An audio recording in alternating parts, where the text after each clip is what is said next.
Bonjour et bienvenue dans Travailler avec le Divin, le podcast pour les femmes qui allient business et guidance divine. Je suis Valérie Chanudet, canal, accompagnante spirituelle et formatrice. Ici, je vous partage des clés, des élans, des canalisations, des prises de conscience pour œuvrer avec l'âme, vous connecter à la source et incarner pleinement votre mission. Merci d'être ici. Installez-vous, ouvrez votre cœur et laissez la vibration faire son œuvre.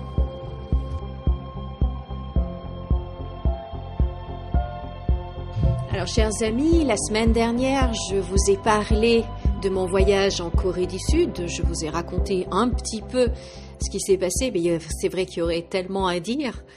Et donc aujourd'hui, j'ai envie de partager avec vous une canalisation que j'ai faite pour comparer la France et la Corée du Sud et voir un petit peu ce que les guides ont à nous dire, ce que nous aurions à apprendre, à retenir de la Corée du Sud, sachant bien évidemment qu'il n'y a aucun pays qui soit parfait, on est bien d'accord là-dessus, mais cependant, il y a quand même des choses ailleurs qui vont très bien et peut-être que nous aurions quelques leçons à apprendre et quelque chose à faire pour nous améliorer, nous, Français. Alors, vous êtes prêts? Eh bien, c'est parti. Le premier point que je voudrais aborder, c'est le calme, parce que c'est une des choses qui m'a le plus marquée quand je suis arrivée en Corée du Sud, ce calme. Et donc j'ai demandé au guide ce qu'il pourrait nous dire par rapport à ce calme. Et la réponse est assez intéressante. Alors je vous lis les notes que j'ai prises de cette canalisation. Et tout de suite les guides me disent « Mais quel est ce besoin d'avoir toujours des témoins ? Quel est ce besoin de toujours se montrer ?» Et l'image qui m'envoyait en même temps, qui me posait ces deux questions, c'était d'une personne au téléphone qui parlait tellement fort qu'en fait tout le monde autour profitait de la conversation. On a tous connu cette situation, n'est-ce pas? Et donc, c'était l'image. Et donc les guides me disent, mais quel est ce besoin d'avoir toujours des témoins, de toujours se montrer? Et il me dit, cela vient d'un vide intérieur. On sait que la nature a horreur du vide. Et donc, vous remplissez ce vide par l'attention des autres, par le regard des autres, même par le jugement des autres. Même si c'est quelque chose que vous appréhendez, le jugement des autres, le regard des autres, vous vous remplissez en fait de cette énergie-là parce qu'il y a un vide en vous. Mais si vous cultiviez votre connexion à la source, vous seriez déjà pleine et vous n'auriez pas besoin des autres pour exister. Et ils insistaient vraiment sur le mot besoin. Mais vous auriez plutôt du plaisir à échanger avec les autres. Et donc là, en fait, ce qu'il voulait vraiment me faire comprendre, c'est cette notion de besoin d'existence par le regard des autres, même par le jugement des autres qu'on appréhende, mais on existe à travers eux, parce qu'on a un vide en nous. Et si ce vide était comblé par l'énergie de la source, eh bien, on n'aurait pas besoin de l'autre, mais on pourrait tout simplement profiter, s'amuser, avoir du plaisir avec l'autre. L'autre ne servirait plus à assouvir un besoin, mais plutôt à un plaisir de partage. Vous voyez vraiment la différence? Et énergétiquement, en moi, c'est vraiment, vraiment très, très différent, en fait, ces deux énergies-là.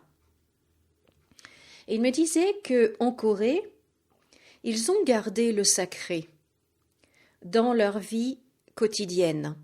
Le sacré a vraiment une importance au quotidien.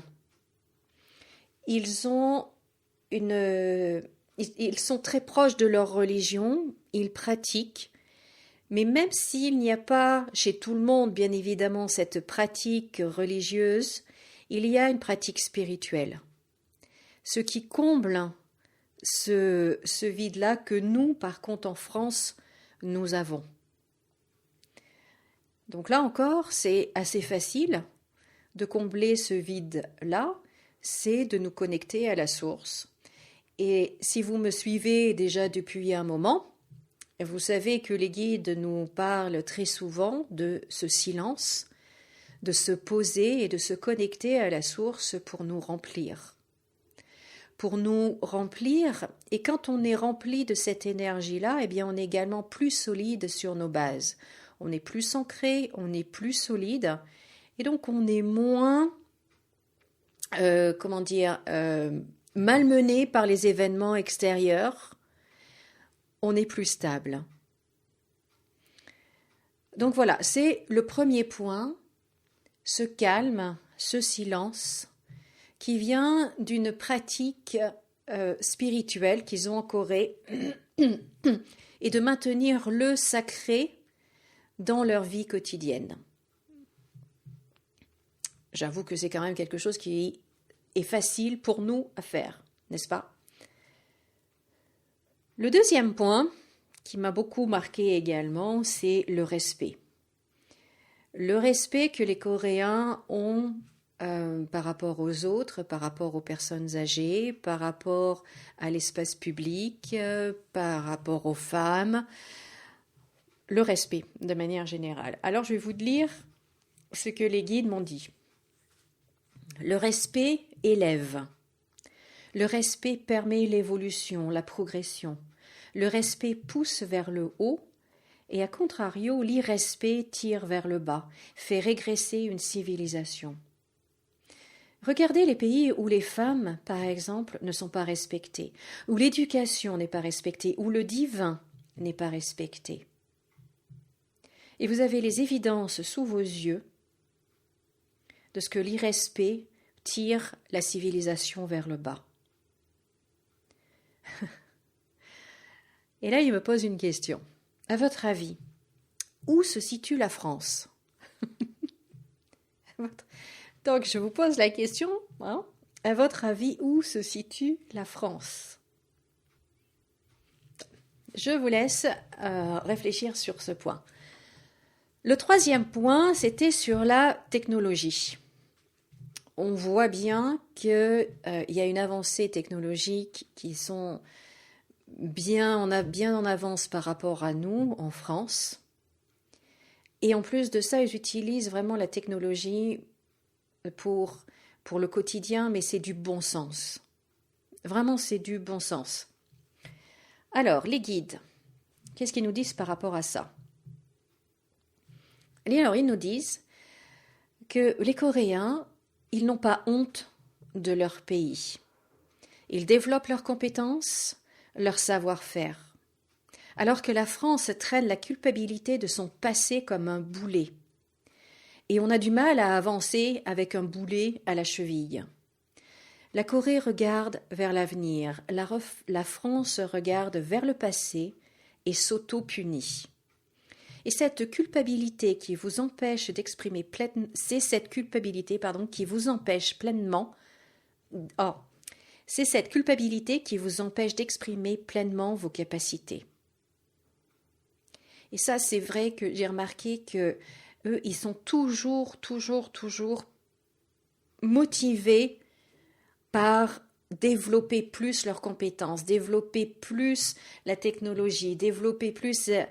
À aucun moment, en fait, on ne sent, ou en tout cas, je n'ai senti ce poids du passé.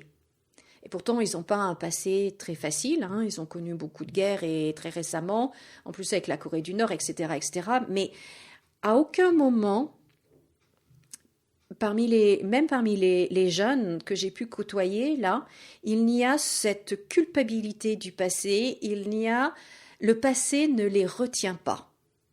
Vraiment, le passé ne les retient pas.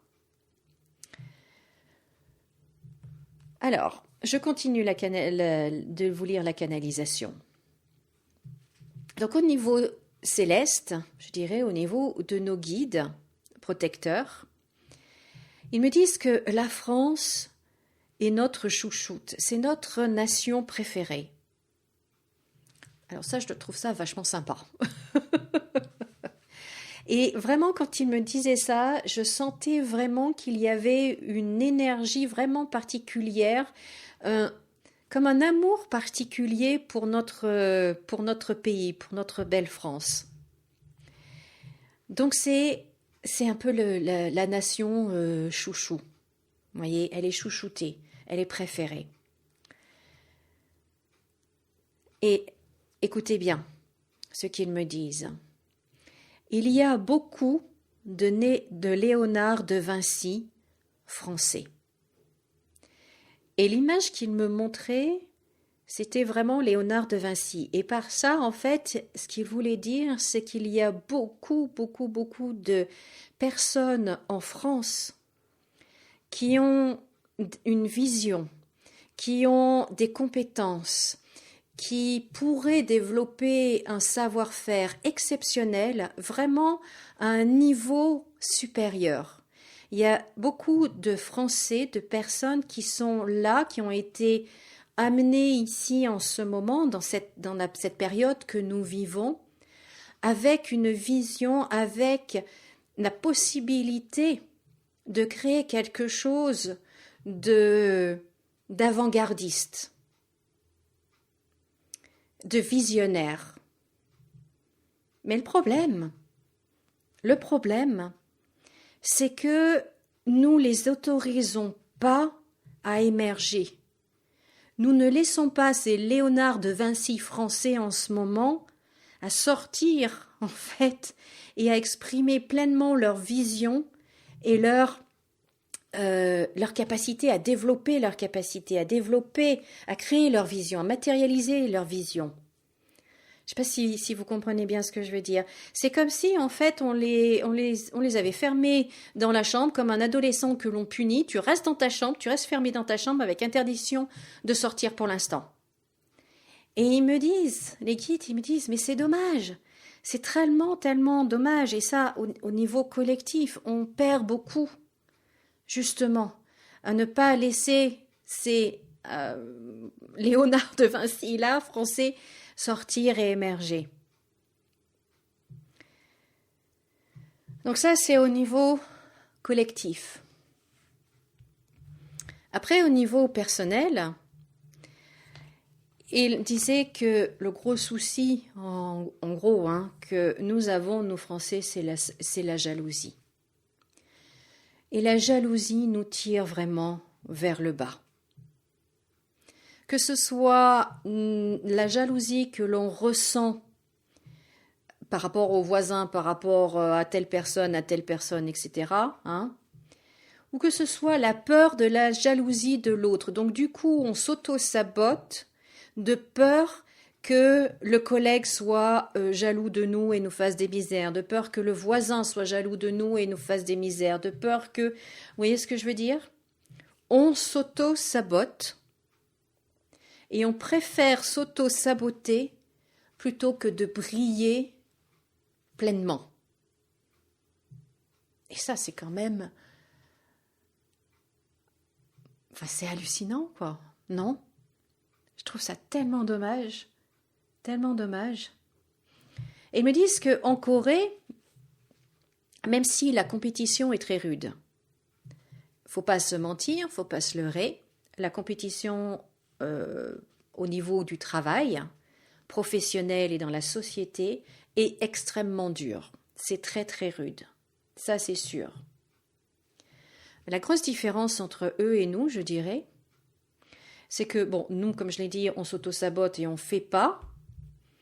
Eux, au contraire, ils ont envie de faire mieux que le collègue. Ils ont envie de faire mieux que le voisin. Ils ont envie de faire mieux, d'avoir plus, de s'élever toujours. Donc en fait, il y a toujours, même si c'est dur, mais ça va toujours vers le haut parce que ça demande toujours mieux. Toujours de meilleures idées, toujours une meilleure technologie, toujours, voyez, c'est toujours vers le haut. On veut toujours monter un étage plus haut. Alors que nous, on se sabote, on reste en bas et c'est à la limite si on ne creuse pas nous-mêmes notre propre tombe, quoi. Vous voyez ce que je veux dire?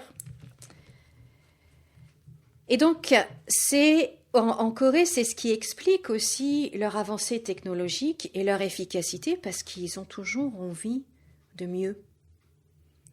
Et même si le voisin est jaloux, ils n'en ont rien à faire. Parce que le voisin qui est jaloux, lui, qu'est-ce qu'il va faire? Eh bien, il va se mobiliser pour faire mieux que l'autre. Voyez? Enfin, voilà ce que je voulais partager avec vous aujourd'hui. Je voulais faire un épisode plutôt court.